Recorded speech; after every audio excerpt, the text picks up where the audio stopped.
Hello बच्चों, आज हम पढ़ेंगे कक्षा 5 की पाठ्य पुस्तक व्याकरण सोपान का पाठ 2। इस पाठ का नाम है वर्ण विचार। इस पाठ में हम पढ़ेंगे कि वर्ण किसे कहते हैं, वर्ण क्या होते हैं, वर्ण के कितने प्रकार होते हैं। तो इससे पहले हम बता दें कि वर्ण भाषा की सबसे छोटी इकाई को वर्ण कहते हैं। जब आप विद्यालय जाते हैं, विद्यालय में आपका प्रवेश होता है, तो सबसे पहले आप क्या सीखते हैं? अंग्रेजी में अल्फ़ाबेट्स और हिंदी में अक्षर। अक्षर को ही हम वर्ण कहते हैं। अक्षर कौन कौन से होते हैं? छोटे आ से लेकर ज्ञा से ज्ञानी तक जो भी अक्षर होते हैं वो हमारे वर्ण कहलाते हैं। कोई भी भाषा सीखने के लिए सबसे पहले हमें उस भाषा के वर्ण सीखने पड़ते हैं। तो आइए वर्ण पढ़ना शुरू करते हैं। वर्ण की परिभाषा। वर्ण उस मूल ध्वनि को कहते हैं जिसके खंड या टुकड़े नहीं किए जा सकते। वर्ण सबसे छोटी इकाई होती है जिसके हम टुकड़े नहीं कर सकते, उसको हम किसी और में बांट नहीं सकते। तो वर्ण उस मूल ध्वनि को कहते हैं जिसके खंड या टुकड़े नहीं किए जा सकते। या फिर हम दूसरी बात समझते हैं, दूसरी बात से हिंदी भाषा में प्रयुक्त सबसे छोटी इकाई वर्ण कहलाती है। जो सबसे छोटी इकाई होती है वो वर्ण कहलाती है। जैसे छोटा आ, बड़ा आ, छोटी ई, बड़ी ई, छोटा ऊ, बड़ा ऊ, क, ख, ग, घ, ज्ञा से ज्ञानी तक जितने भी अक्षर हैं वो हमारे वर्ण हैं। वर्ण को ही हम अक्षर भी कहते हैं। जैसे हमारा यहाँ पर का है, का को हम और छोटा कर सकते हैं? नहीं कर सकते ना, का ही रहेगा। अगर यहाँ पर होता कमल तो हम उसको अलग कर सकते थे। का को अलग करते, फिर माँ को अलग करते, फिर ला को अलग करते, लेकिन का को हम अलग नहीं कर सकते।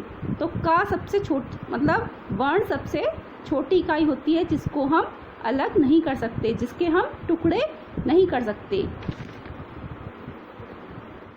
फिर आता है वर्णों के प्रकार। वर्णों के दो प्रकार हैं। पहला है स्वर और दूसरा है व्यंजन। स्वर कितने होते हैं? 11 और व्यंजन होते हैं 33। तो वर्णों के कितने प्रकार हैं? वर्णों के दो प्रकार हैं। पहला है स्वर और दूसरा है व्यंजन। आइए अब पढ़ते हैं वर्णमाला। हर भाषा में अनेक वर्णों का प्रयोग होता है। हर भाषा में वर्ण होते हैं और हर भाषा में वर्णों का प्रयोग होता है। वर्णों को एक निर्धारित क्रम में लिखा जाता है। जो वर्ण होते हैं उन्हें एक निर्धारित क्रम में लिखते हैं। वर्णों के क्रमबद्ध समूह को वर्णमाला कहते हैं। जो वर्णों का क्रमबद्ध समूह होता है, जो लाइन से वर्ण होते हैं हमारे, उनको हम वर्णमाला कहते हैं। हिंदी वर्णमाला इस प्रकार है। हिंदी वर्णमाला को दो भागों में विभाजित किया है। जैसे पहला है स्वर और दूसरा है व्यंजन। स्वर हमारे 11 होते हैं। जैसे आ, बड़ा आ, छोटी ई, बड़ी ई, छोटा ऊ, बड़ा ऊ, री, ए, ओ और औ। ये हमारे 11 स्वर हैं। उसके बाद आता है दूसरा व्यंजन। व्यंजन को हमने 5 वर्गों में विभाजित किया है और हर वर्ग में 5 वर्ण हैं। जैसे का वर्ग में हमारे 5 वर्ण हैं क, ख, ग, घ, ड़। चा वर्ग में च, छ, ज, झ, व। टा वर्ग में ट, ठ, ड, ढ, ण। ता वर्ग में त, थ, द, ध, न। पा वर्ग में प, फ, ब, भ, म। फिर हमारे हैं अंतस्थ व्यंजन। अंतस्थ व्यंजन हमारे 4 हैं, य, र, ल, व। फिर है ऊष्म व्यंजन। ऊष्म व्यंजन है हमारे श, स और स और ह। ये हमारे 33 व्यंजन हैं। कुल मिलाकर हमारे ये 33 व्यंजन हैं। फिर है स्वर। स्वर वह हैं जिन ध्वनियों का उच्चारण किसी अन्य ध्वनि की सहायता के बिना होता है, उन्हें स्वर कहते हैं। जिसमें किसी अन्य ध्वनि की सहायता की आवश्यकता नहीं होती है, वह हमारे स्वर होते हैं। हिंदी भाषा में 11 स्वर हैं। हिंदी भाषा में कितने स्वर हैं? 11।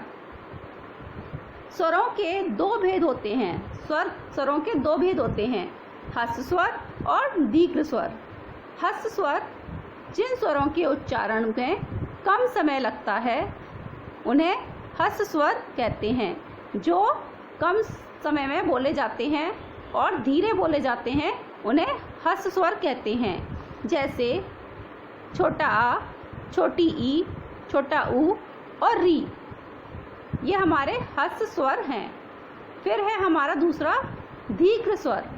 दीर्घ स्वर में जिन स्वरों के उच्चारण में ह्रस्व स्वर से लगभग दुगना समय लगता है, जो दुगनी देर में बोले जाते हैं, उसमें समय ज़्यादा लगता है, उन्हें हम दीर्घ स्वर कहते हैं। जैसे बड़ा आ, बड़ी ई, बड़ा ऊ, ए ओ और औ हमारे दीर्घ स्वर हैं। तो स्वरों को दो भागों में विभाजित किया है, पहला ह्रस्व स्वर और दूसरा दीर्घ स्वर। इसके बाद आता है हमारा आगत वर्ण। आगत वर्ण वे वर्ण हैं हिंदी में जो वर्ण दूसरी भाषा से आ गए हैं। जो वर्ण दूसरी भाषाओं से आ गए हैं, उन्हें हम आगत वर्ण कहते हैं। जैसे हिंदी भाषा में कौन सी भाषा से आ गए हैं? जैसे संस्कृत, उर्दू, फारसी और अंग्रेजी भाषा से जो शब्द हिंदी भाषा में आ जाते हैं, उन्हें हम आगत वर्ण कहते हैं। जैसे हिंदी में एक स्वर आगत वर्ण है। एक स्वर है जो आगत वर्ण है, वो है बड़ा आ। स्वर हमारा कौन सा है? बड़ा आ। बड़ा आ को हमने आगत वर्ण में एक ऊपर चिन्ह के द्वारा दर्शाया जाता है। जैसे आ, इससे हम आगत वर्ण के कुछ शब्द हैं डॉक्टर, हाल, ऑफिस, कॉल, ये हमारे आगत वर्ण के शब्द हैं। जैसे डॉक्टर, हॉल, ऑफिस और कॉल हमारे आगत वर्ण के शब्द हैं। आइए हिंदी आ और आगत आ में अंतर समझें। हिंदी स्वर आ के शब्द हैं हाल। हाल का अर्थ होता है दशा या हालत। और हॉल, हॉल हमारा आगत स्वर है। हॉल का अर्थ होता है बड़ा कमरा। माल, माल का अर्थ होता है बिक्री का सामान। और मॉल, मॉल का अर्थ होता है बहुत बड़ा बाजार। काफ़ी, काफ़ी का अर्थ होता है अधिक। और कॉफ़ी, कॉफ़ी का अर्थ होता है एक पेय पदार्थ। काल, काल का अर्थ होता है समय। और कॉल, कॉल का अर्थ होता है बुलावा। तो ये हमारे आगत वर्ण हैं जो हिंदी स्वर है आ और आ। अब आता है आपका मात्राएं। अब आपका नेक्स्ट टॉपिक है मात्राएं।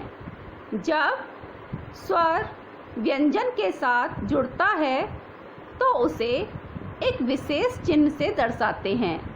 वह चिन्ह मात्रा कहलाता है।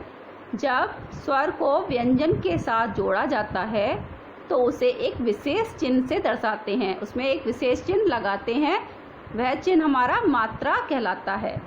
व्यंजन के साथ जुड़ने वाले स्वर के चिन्ह को मात्रा कहते हैं। व्यंजन के साथ जो चिन्ह जुड़ते हैं स्वर के, उनको हम मात्रा कहते हैं। अलग अलग स्वरों की अलग अलग मात्राएं होती हैं। हर स्वर की अपनी एक अलग मात्रा होती है, जो इस प्रकार है। इस चार्ट के द्वारा हम समझेंगे। जैसे स्वर हमारा और मात्रा, फिर व्यंजन प्लस मात्रा, फिर उससे बनने वाले शब्द और स्वर के मूल शब्द। तो आ हमारा स्वर है, उसकी कोई मात्रा नहीं होती छोटे आ की, लेकिन वो हर व्यंजन के साथ जुड़ता है। अदब माँ प्लस आ बराबर माँ। शब्द हमारा हो गया कमल। और मूल स्वर हो गया हमारा, मूल स्वर से सब बना है अनार। फिर है बड़ा आ। बड़ा आ की मात्रा एक डंडा के रूप में होती है।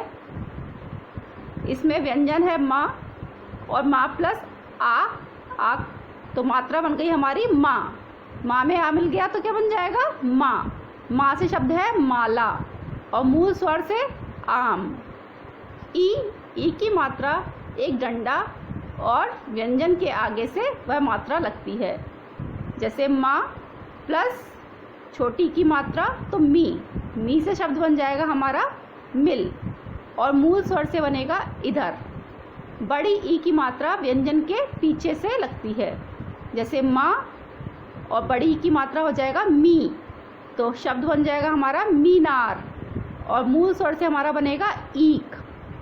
छोटा ऊ की मात्रा व्यंजन के नीचे से लगती है। जैसे माँ और छोटे ऊ की मात्रा नीचे से लगी हुई है व्यंजन के तो बन जाएगा शब्द हमारा मुर्गा और मूल स्वर बनेगा उधर। बड़े ऊ की मात्रा भी व्यंजन के नीचे से लगती है।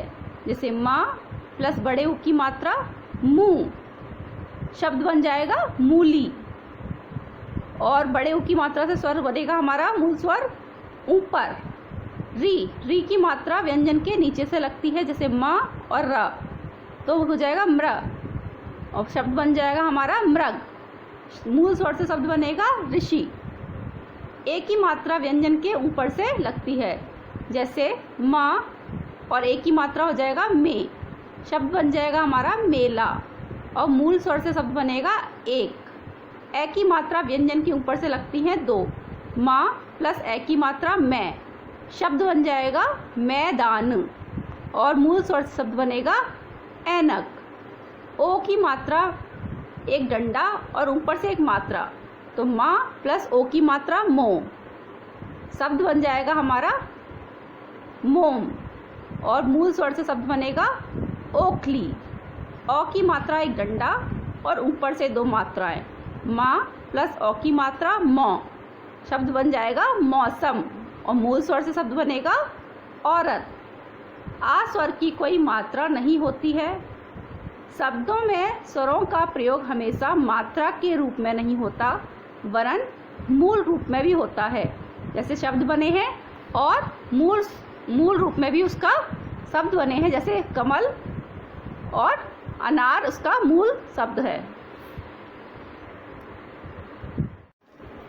तो आज हम अपना पाठ यहाँ पर समाप्त कर रहे हैं। इसके आगे का पाठ हम अपने अगले वीडियो में सीखेंगे। तब तक इसका रिवीजन करें। Bye bye.